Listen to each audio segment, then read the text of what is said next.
compute 23 times 44. And maybe the hardest part of this problem, or maybe the first hard part, is to recognize that that dot even means multiplication. This could have also been written as 23 times 44. Or they could have written it as 23 in parentheses times 44. So you just put the two parentheses next to each other. That also implies multiplication.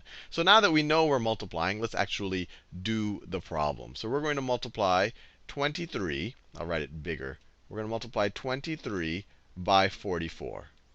And I'll write the traditional multiplication sign there, just so that we know we're multiplying. It's not, when you write it vertically like this, you very seldom put a dot there. So let's do some multiplication. So let's start off multiplying this 4 in the ones place times 23.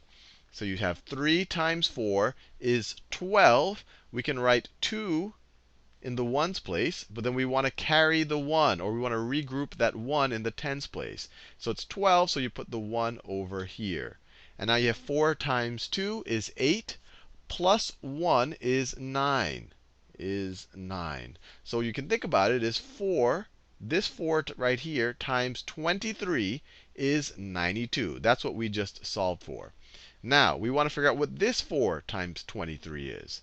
Now, what we do here is when you just do it mechanically, when you just learn the process, you stick a 0 here. But the whole reason why you're putting a 0 here is because you're now dealing with a 4 in the tens place. If you had another, I don't know, a 3 or a 4 or whatever digit, and you're dealing with the hundreds place, you'd put more zeros here. Because we're going to find out that 4 times 23 is 92. We just figured that out. If we just multiplied this 4 times 23 again, we would get 92 again. But this 4 is actually a 40, so it actually should be 920. And that's why we're putting that 0. Now you're going to see it in a second. So we have, so let me put this in a different color. So this 4 now we're multiplying. 4 times 3 is 12. Let's put the 2 right here. It should be in the tens place, because this is really a 40 times the 3. Just think about it. Or you can just think of the process. It's the next space that's free. 4 times 3 is 12. Carry the 1. This blue one is from last time. You ignore it now. You don't want to mess that up, mess it up. That's when we multiplied this 4. So now we have 4 times 2 is 8, plus 1 is 9. So what we've figured out so far is 4 times 23 is 92.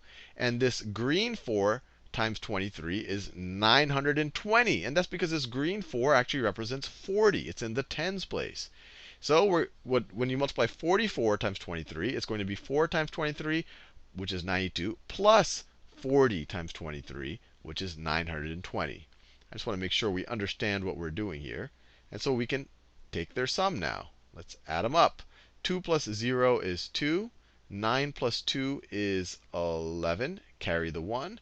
1 plus 9 is 10. Put a comma here just so it's easy to read every third digit. So 23 times 44 is 1012.